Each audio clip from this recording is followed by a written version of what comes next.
Before the world ever saw the ruins of Berlin, before the suicide bunker and the ashes scattered in silence, there was a man standing at podiums, pounding his fists, promising destiny, while his own body was quietly betraying him. What if some of the most catastrophic decisions of the 20th century were shaped not only by ideology and ambition, but by illness, pain, addiction, and fear hidden behind a carefully constructed image of strength? Adolf Hitler built his power on the myth of invincibility. To the German public, he presented himself as tireless, disciplined, almost superhuman, a man who neither drank nor smoked, who slept little and worked endlessly for the nation. Yet behind closed doors, a very different reality unfolded. From the early 1930s until his final days in 1945, Hitler's health steadily deteriorated, becoming one of the most closely guarded secrets of the Third Reich. The Führer, who demanded absolute loyalty and sacrifice from millions, was himself increasingly dependent, fragile, and physically compromised. The story begins long before the war. Hitler's health problems were not sudden, they were cumulative. Even in his early political rise, he suffered from chronic gastrointestinal pain, violent stomach cramps, severe flatulence, and constipation that left him exhausted and irritable. These ailments were not minor discomforts. They shaped his daily routine, disrupted meetings, and fueled sudden mood swings. Witnesses described moments of intense agitation, followed by deep withdrawal, a rhythm that mirrored both his physical suffering and his volatile personality. By the mid-1930s, as Hitler consolidated power, his reliance on his personal physician, Dr. Theodor Morell, became absolute. Morell was not a conventional doctor. He believed in aggressive, experimental treatments and fed Hitler a daily cocktail of substances, vitamins, hormones, stimulants, sedatives, and later powerful narcotics. What began as an attempt to manage stomach pain and fatigue gradually evolved into chemical dependence. Injections became routine, sometimes multiple times a day. Hitler trusted Morell blindly, even as other physicians warned that these treatments were dangerous. As Germany marched toward war, Hitler's body weakened even as his authority expanded. He suffered from eczema that cracked his skin, severe dental problems, chronic insomnia, and worsening digestive disorders. His hands began to tremble, particularly the left, a symptom that historians and neurologists now believe strongly suggests Parkinson's disease. His posture stiffened, his gait changed, and his once dramatic public appearances became shorter and more controlled, carefully staged to conceal physical decline. The psychological consequences were profound. Physical pain intensified Hitler's paranoia and rigidity. Illness narrowed his tolerance for dissent. He grew increasingly isolated, refusing bad news, dismissing generals who contradicted him, and clinging obsessively to his own intuition. Decisions became more impulsive, more emotional, and less strategic. As his health worsened, so did his capacity for compromise. During the invasion of the Soviet Union in 1941, Hitler's medical dependence deepened. Morell administered amphetamines to keep him awake and opioids to dull pain. These substances affected judgment, heightening confidence while dulling caution. Hitler began to micromanage military operations, issuing rigid orders that forbade retreat, even when entire armies were at risk of encirclement. What appeared as ideological fanaticism was reinforced by a body no longer capable of sustained rational balance. By 1943, after the catastrophic defeat at Stalingrad, Hitler was a visibly broken man. He suffered from severe tremors, slurred speech, episodes of confusion, and sudden rages followed by exhaustion. Witnesses described him staring blankly at maps, disconnected from reality. His belief in miraculous reversals, wonder weapons, last-minute betrayals by enemies, was not merely political fantasy, but the thinking of a man whose physical and mental resilience had collapsed. The consequences of this decline were measured in human lives. millions of soldiers were ordered to fight hopeless battles. Civilians were condemned to total war, their cities destroyed, their futures erased. Hitler's inability to accept reality prolonged the conflict long after defeat was inevitable. His failing health did not soften him, it hardened him. Pain bred cruelty. Weakness fed obsession with control. In the final months, confined to the bunker beneath Berlin, Hitler was a shadow of the figure who once commanded mass adoration. He shook uncontrollably, struggled to walk, and required constant medication just to function. His voice was thin, his eyes sunken. Yet even then, he refused responsibility, blaming generals, allies, and traitors, anyone but himself. His body was collapsing, but his delusion of destiny remained intact. When Hitler ended his life in April 1945, it was not only the fall of a regime, but the end of a long, hidden physical disintegration. His secret illnesses did not excuse his crimes, nor do they explain them away. But they reveal something unsettling. History is not shaped only by grand ideas and public speeches. It is also shaped by private pain, untreated illness, unchecked power, and the dangerous fusion of personal weakness with absolute authority.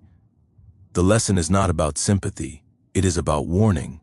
When power is concentrated in one individual, when truth is silenced, and when weakness is hidden behind propaganda, the consequences can engulf the world. The body fails, the mind fractures, and millions pay the price. History reminds us in the darkest possible way that no leader is immune to human frailty, and no society is safe when that frailty is denied, concealed, and worshipped as strength. The first and most carefully constructed illusion of Adolf Hitler's rule was not ideological or military, but physical. From the moment he emerged as a national figure, Hitler understood that power in the modern age depended as much on image as on authority. He presented himself as a man of iron discipline and tireless endurance, a leader untouched by ordinary human weakness. He neither drank nor smoked, followed a rigid daily routine, and spoke endlessly of sacrifice and strength. To a nation traumatized by defeat, inflation, and humiliation, this image was intoxicating. Hitler appeared as the embodiment of control in a chaotic world. Yet behind the carefully staged photographs and choreographed appearances, the reality was far more fragile and far more dangerous. Even in the early years of his rise, Hitler's health was already compromised.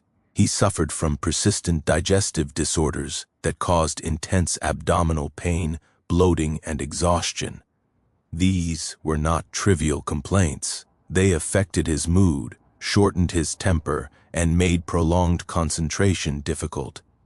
But in the political culture he was creating, weakness was unacceptable. Illness was not simply a private matter, it was a threat to authority. To admit physical vulnerability would undermine the myth of the Führer as a chosen figure of destiny.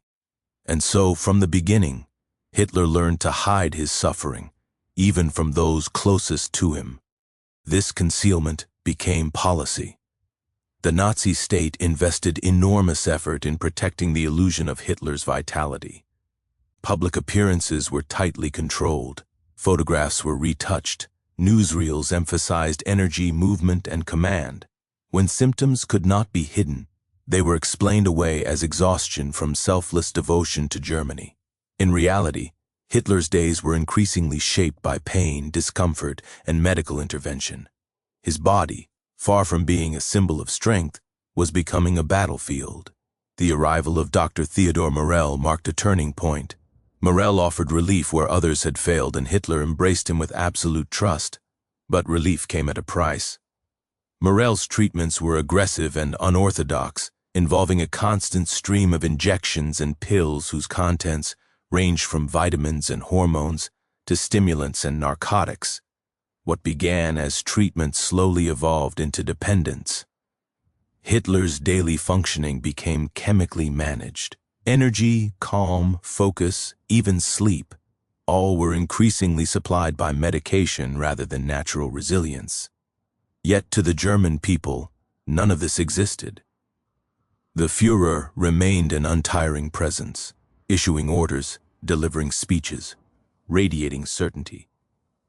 This gap between public image and private reality had profound consequences. Because Hitler could not admit weakness, he could not acknowledge limits, neither his own nor Germany's. His ideology demanded total control, and his body, betraying him daily, only intensified that need. Pain does not always produce humility. In some cases, it produces rigidity, obsession, and rage. As his health declined, Hitler's leadership style hardened. He became increasingly intolerant of disagreement, increasingly hostile, led to anyone who suggested caution or restraint. To retreat was to admit weakness. To compromise was to concede failure. In this sense, the physical illusion he maintained trapped him. The more his body failed, the more violently he clung to the image of invincibility. The myth had to be defended at all costs, because without it, the entire structure of his authority would collapse. This dynamic became especially destructive during the war years. Hitler's physical condition deteriorated rapidly under stress. Chronic insomnia left him exhausted and irritable. Tremors appeared in his hands, his posture stiffened, and his movements slowed. Pain and fatigue shortened his attention span, making him more impulsive and less capable of sustained strategic thinking. Yet the image of the infallible war leader had to be preserved. Generals were dismissed, reality was denied. Orders became increasingly detached from conditions on the ground. The refusal to acknowledge physical limitation mirrored a refusal to acknowledge military reality. Hitler's body and his empire were failing in parallel, and in both cases, denial replaced adaptation. When armies were surrounded, he forbade retreat. When resources dwindled, he demanded more sacrifice. When defeat became inevitable, he spoke of destiny and betrayal rather than responsibility. The illusion of strength demanded absolute obedience, even as it led to disaster. For the German population, this deception had catastrophic consequences. Believing in the Führer's strength meant believing in the war long after it could be won. Millions continued to fight, suffer, and die for an image that was already hollow. Cities were destroyed, families erased, futures annihilated, all in service of a myth carefully protected from the truth. The secrecy surrounding Hitler's health was not a private matter. It was a national tragedy. In the final phase of the war, the illusion became grotesque. Confined to his headquarters and later to the bunker beneath Berlin, Hitler was visibly unwell. He shook uncontrollably, required constant medication, and struggled with basic physical tasks. Yet even then, the myth was maintained within his inner circle. Truth was filtered. Bad news softened or withheld. The illusion of strength now isolated him completely, cutting him off from reality and accelerating the collapse he refused to face. This is the darkest lesson of Hitler's secret health problems. The danger was not simply that a sick man ruled a nation. It was that sickness was hidden, denied, and transformed into an instrument of power. When leaders are worshipped as symbols rather than recognized as human beings, their weaknesses do not disappear. They metastasize. They distort judgment, magnify fear, and turn personal fragility into collective catastrophe. History does not warn us only about evil intentions. It warns us about illusions, about the cost of believing that strength means the absence of weakness, that authority must never admit vulnerability, and that power should never be questioned. Hitler's hidden illnesses remind us that when truth is suppressed to preserve an image, reality does not disappear, it waits. And when it finally breaks through, it does so with devastating force, leaving nations in ruins and humanity forever marked by the consequences of a lie maintained for too long. beneath the carefully controlled image of Adolf Hitler as a decisive and unshakable leader lay a far more disturbing reality. A man whose mind and body were increasingly shaped by chemicals and neurological decline. While ideology and ambition drove his rise, it was dependency, quiet, gradual, and hidden, that increasingly influenced his judgment as the war progressed. This was not a sudden collapse, but a slow erosion of clarity. Thank you, discipline, and restraint, unfolding behind closed doors, while the world witnessed only speeches, salutes, and commands. Hitler's reliance on medication began as an attempt to control pain and fatigue, but it soon grew into something far more consequential. Under the care of Dr. Theodor Morell, his personal physician, Hitler received an extraordinary array of substances on a daily basis. These included stimulants to increase alertness, sedatives to counter anxiety, opioids to dull pain, hormones to boost energy, and later, powerful amphetamines. The purpose was simple: to keep him functioning. The effect, however, was deeply destabilizing. Chemical stimulation created artificial confidence. Amphetamines heightened alertness and energy, but they also reduced caution and inflated certainty. Under their influence, Hitler felt decisive, inspired, and invulnerable. But such confidence was chemically induced, not grounded in reality. As the drugs masked exhaustion and fear, they also dulled empathy and patience. Decisions became faster, harsher, and less tolerant of complexity. Nuance vanished. Everything became absolute: victory or annihilation, loyalty or betrayal. At the same time, signs of neurological decline were becoming impossible to ignore. By the early 1940s, Hitler displayed persistent tremors, particularly in his left hand. His posture stiffened, his movements slowed, and his facial expressions became rigid. Modern medical analysis strongly suggests Parkinson's disease, a condition that affects not only movement, but also cognition, emotional regulation, and impulse control. Parkinson's can intensify depression, paranoia, and obsessive thinking, traits that were already present in Hitler's personality and now grew more extreme. These symptoms did not exist in isolation. They interacted dangerously with drug dependency. Stimulants pushed his mind into overdrive, while sedatives and opioids flattened emotional response. This cycle of chemical highs and lows destabilized judgment. Hitler's moods became unpredictable. Moments of intense optimism followed by crushing despair. Bursts of rage followed by withdrawal and apathy. Those around him learned to fear these shifts, adjusting their reports and advice to match his volatile state. As the war expanded, Hitler's capacity for sustained rational analysis diminished. He began sleeping irregularly, sometimes remaining awake through the night under the influence of stimulants, then collapsing into medicated exhaustion.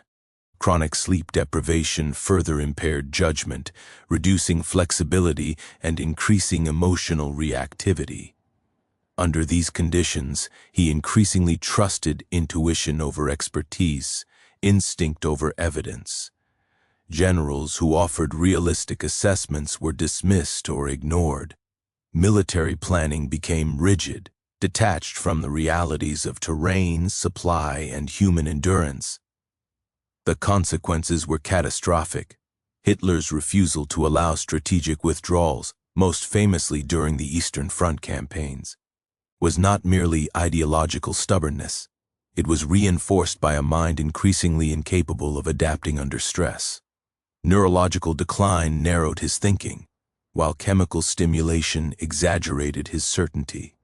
Retreat felt not just politically unacceptable, but psychologically intolerable. To admit error would shatter the fragile internal balance keeping him functional. Drug dependency also deepened Hitler's isolation. As his behavior became more erratic, those around him filtered information, fearing his reactions. This created an echo chamber where fantasy flourished and reality was muted. He spoke increasingly of miracle weapons and sudden reversals of fate, clinging to visions of salvation detached from material possibility. Such thinking was not on, like propaganda.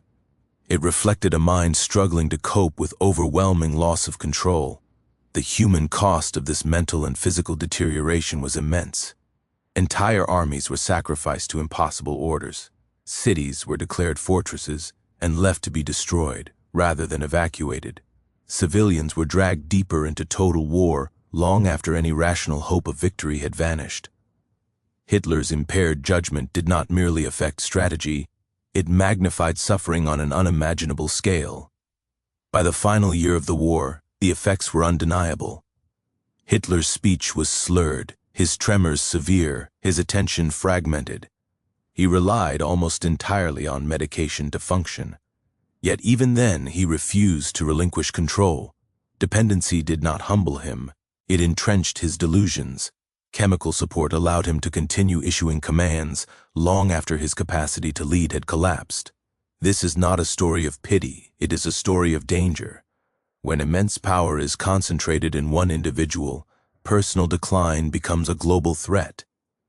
Hitler's neurological deterioration and drug dependence did not create his ideology, but they amplified its most destructive elements.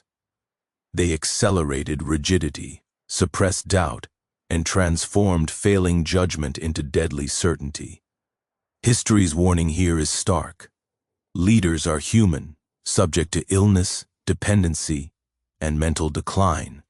When systems are built to worship strength and suppress truth, those weaknesses do not disappear. They operate unchecked, shielded from accountability. In Hitler's case, a chemically sustained illusion of control prolonged war, deepened suffering, and ensured that collapse would come only after the greatest possible cost had been paid. As Adolf Hitler's physical condition deteriorated, a dangerous psychological transformation accelerated alongside it, one that reshaped the course of the war and sealed the fate of millions. Declining health did not weaken his grip on power. Instead, it hardened it.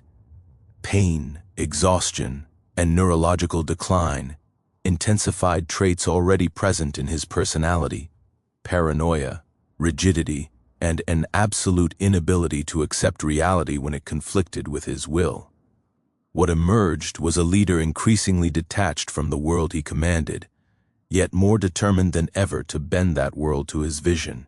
From the earliest days of his rule, Hitler distrusted opposition and despised contradiction. But as illness eroded his physical resilience, this distrust evolved into obsession. Chronic pain and fatigue narrowed his emotional tolerance. He became less patient, less reflective, and more reactive.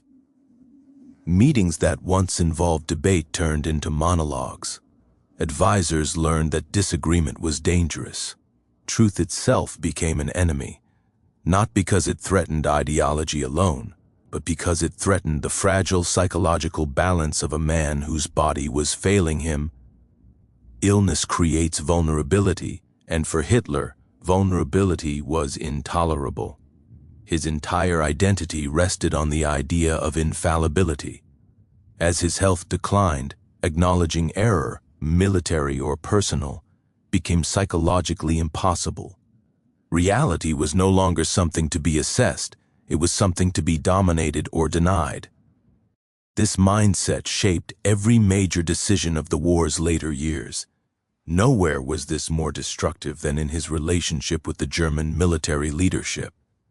As physical symptoms intensified, tremors, insomnia, cognitive fatigue, Hitler's need for control became absolute. He increasingly overruled experienced generals, replacing strategic flexibility with rigid commands issued from afar. Maps replaced reality. Symbols replaced human lives. Armies were ordered to hold ground regardless of encirclement, supply, or survival. Retreat was forbidden not because it was strategically unsound, but because it felt like personal surrender. This rigidity was reinforced by neurological decline. Conditions such as Parkinson's disease are known to affect not only movement, but also cognition and emotional regulation. They can intensify compulsive behavior, reduce adaptability, and amplify fear-driven thinking.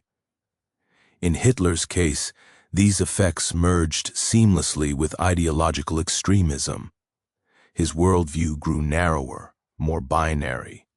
There were no longer complex situations, only loyalty or treason, victory or annihilation. As defeats mounted, Hitler's paranoia deepened. Military failures were no longer the result of flawed planning or overwhelming enemy strength. They were the result of betrayal. Generals, allies, even entire populations were accused of lacking will. This belief allowed Hitler to preserve the illusion of his own correctness. If defeat existed, it was because others had failed him, not because his judgment was impaired. This paranoia poisoned decision-making at every level. Information was filtered before it reached him. Bad news was delayed or softened.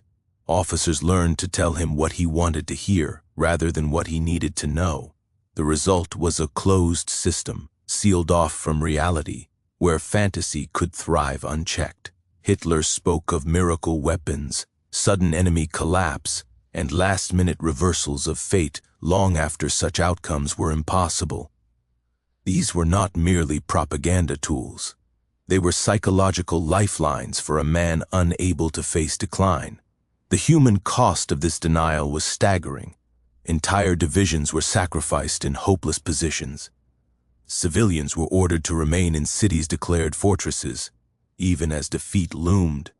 The war continued not because it could be won, but because Hitler could not accept loss. His physical weakness did not lead to caution or reflection. It fueled a destructi. The defiance that prolonged suffering across continents. As the situation worsened, his isolation became complete.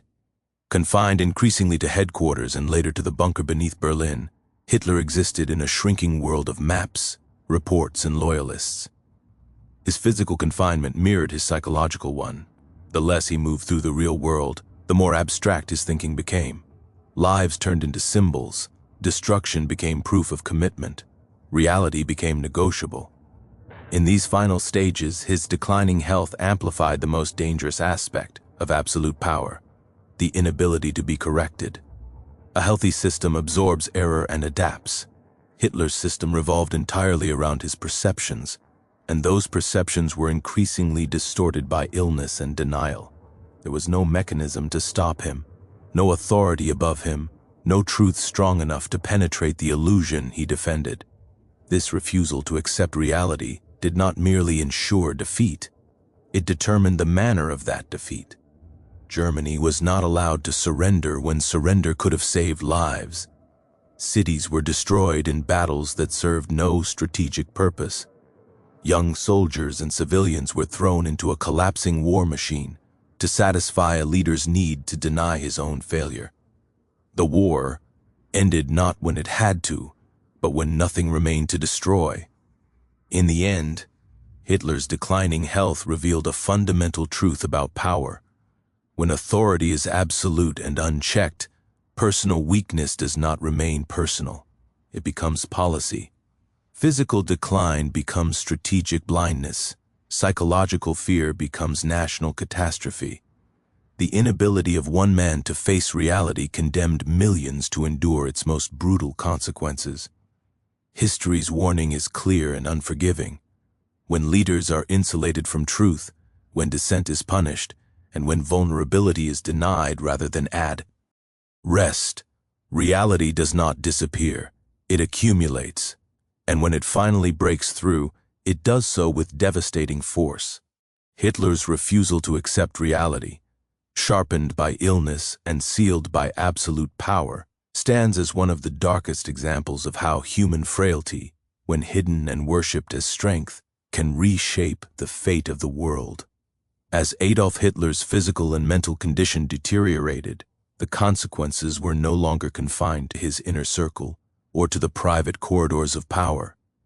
his personal collapse became inseparable from the fate of Germany itself.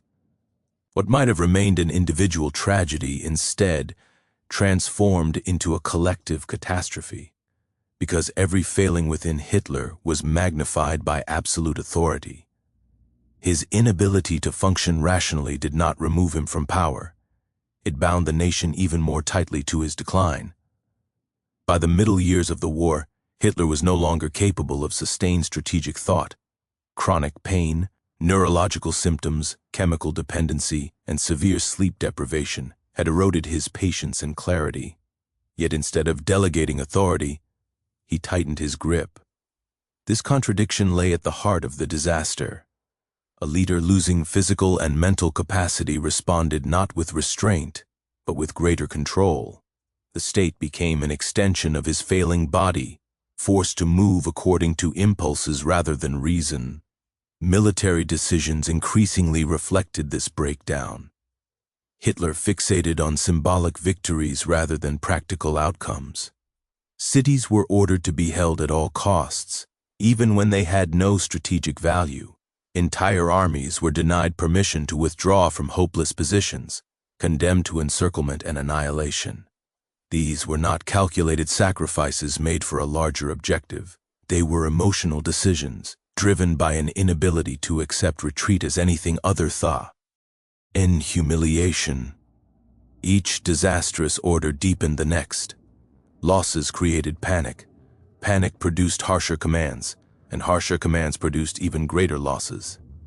This cycle fed on itself, sustained by Hitler's refusal to confront the reality of decline, both his own and Germany's. His failing health narrowed his emotional range.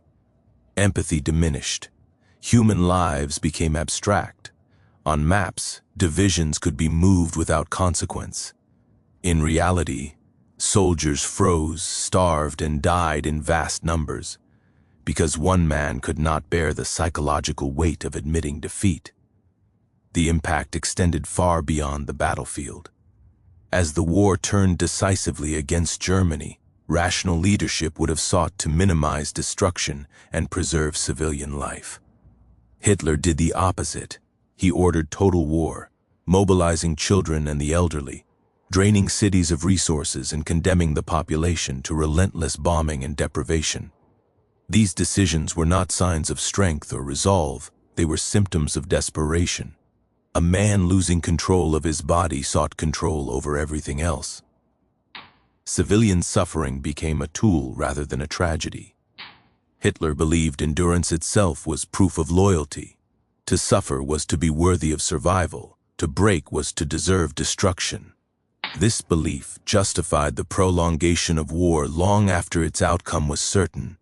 Infrastructure was destroyed, transport networks collapsed, food shortages spread, yet surrender was forbidden. Each additional month of war multiplied suffering exponentially, all to sustain an illusion that had already collapsed internally. The personal nature of this destruction cannot be overstated. Hitler's physical decline shaped the tempo and tone of decision-making. Exhaustion shortened deliberation. Tremors and pain increased irritability. Medication masked fear while amplifying certainty. Under these conditions, compromise felt impossible. Reality was interpreted not through evidence, but through emotional survival. To acknowledge defeat would have required confronting his own failure, not only as a leader, but as the embodiment of a myth built on invincibility. As Allied forces closed in, the opportunity to end the war earlier still existed. Negotiation, surrender, or even a transfer of power could have spared millions. Instead, Hitler chose annihilation. He issued orders to destroy Germany's own infrastructure, insisting that a nation that failed him did not deserve to survive. This was not strategic thinking, it was psychological collapse externalized as policy. The boundary between personal despair and national command vanished completely. The final months revealed the full scale of this cause and effect tragedy. Hitler, physically confined and increasingly incoherent, continued to issue orders that bore no relationship to reality. Non-existent armies were expected to counterattack. Imaginary reserves were assigned decisive roles. Each false command delayed acknowledgement of defeat, and each delay cost more lives. Germany bled not for victory, but for the preservation of one man's delusion of control. The world paid the price. Cities across Europe lay in ruins. Refugees flooded roads and borders. Camps continued operating until the very end, because the system sustaining them remained intact. Suffering did not stop, because the man at the center of power could not stop. His collapse did not end authority, it poisoned it. This is the most devastating consequence of Hitler's decline, not that he was unwell, but that his illness was allowed to rule unchecked. No institution intervened. No mechanism existed to limit damage. Personal deterioration translated directly into mass death. The war did not last as long as it did because Germany lacked alternatives. It lasted because Hitler's failing body and mind were still issuing commands, and the state was built to obey. History offers few lessons as stark as this one. When power is absolute, individual weakness becomes collective disaster. When leaders are insulated from truth, decline accelerates harm rather than restraining it. Hitler's personal collapse did not merely coincide with catastrophe. It intensified it, prolonged it, and shaped its final, most brutal phase. The suffering that followed was not inevitable. It was the result of decisions made by a man incapable of recognizing his own limits, supported by a system that equated obedience with survival. In the end, millions paid with their lives for the illusion that authority must never falter, and history stands as a silent witness, reminding us that when human frailty is fused with unchecked power, collapse does not come quietly, it comes as ruin. In the end, Adolf Hitler's secret illnesses point beyond one man, one nation, and one war.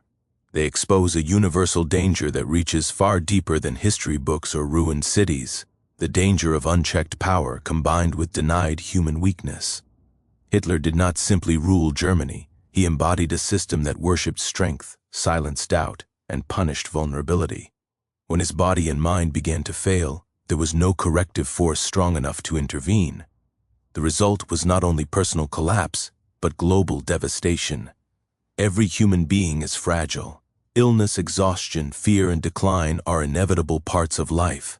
In healthy societies, these realities are acknowledged and managed through shared responsibility, accountability, and limits on authority. In Hitler's Germany, the opposite was true. The state was designed to erase the idea of human limitation. The Führer was presented as destiny itself, unquestionable, infallible, eternal. This myth did not protect the nation. It trapped it. As Hitler's health deteriorated, the system around him could not adapt. Truth became dangerous. Honest assessments were filtered or silenced. Loyalty mattered more than accuracy. This environment allowed personal weakness to metastasize into institutional blindness. Decisions were no longer challenged. Errors were repeated. Reality was treated as betrayal. What began as an attempt to preserve authority became a mechanism for accelerating catastrophe. This is where history issues its most enduring warning. Power does not become safer when it is centralized, it becomes more dangerous. When a single individual holds unchecked authority, their private fears, delusions, and limitations inevitably shape public outcomes. Hitler's declining health did not remain a medical issue. It became policy, strategy, and fate. His inability to confront his own deterioration translated into an inability to accept defeat, compromise, or responsibility. Millions died not only because of ideology, but because one man could not face his own humanity. The illusion of strength is especially seductive in times of crisis. Nations under pressure often seek leaders who promise certainty, control, and salvation. Hitler offered exactly that. He framed doubt as weakness and obedience as virtue. In doing so, he removed the safeguards that might have limited damage when he began to fail. The system rewarded conformity and punished truth, ensuring that collapse would be total rather than contained. What makes this lesson timeless is that it does not belong to the past. History shows repeatedly that leaders who deny vulnerability often compensate with aggression. When fear cannot be admitted, it is projected outward. Enemies are invented. Conflict becomes a substitute for self-reflection. In Hitler's case, personal weakness intensified his obsession with domination. Control over others became a way to escape loss of control within himself. The tragedy is that such systems rarely collapse quietly. They resist reality until reality becomes overwhelming. Hitler's Germany did not end the war when defeat was clear because the structure of power could not tolerate acknowledgement of failure. Surrender would have shattered the myth upon which everything rested, and so destruction continued, not because it served a rational goal, but because it preserved an illusion a little longer. This pattern is not limited to dictators or tyrants. It applies wherever authority is shielded from accountability, and leaders are elevated beyond human limits. When institutions revolve around individuals rather than principles, decline becomes catastrophic. When questioning is treated as disloyalty, error multiplies. When strength is defined as denial, collapse becomes inevitable. Hitler's secret health problems remind us that evil is not always loud or dramatic in its origins. Sometimes it grows quietly, protected by silence, amplified by fear, and empowered by obedience. A trembling hand, a clouded mind, a desperate need for control. These human failings, when combined with absolute power, reshape the world through violence and suffering. The final warning is not about medicine, nor even about Hitler himself. It is about the responsibility of societies to recognize that no leader is above human limitation. Systems must be built to question, to correct, and to restrain. Strength must be measured not by domination, but by the ability to confront reality, accept limits, and place human life above pride. When leaders are treated as symbols rather than people, their weaknesses become untouchable and therefore unstoppable. Hitler's decline shows what happens when truth is sacrificed to preserve authority, when vulnerability is hidden instead of addressed, and when power is allowed to operate without restraint. History leaves us with this silent but urgent message. The most dangerous lies are not always spoken aloud. Sometimes they are the ones a society agrees never to see.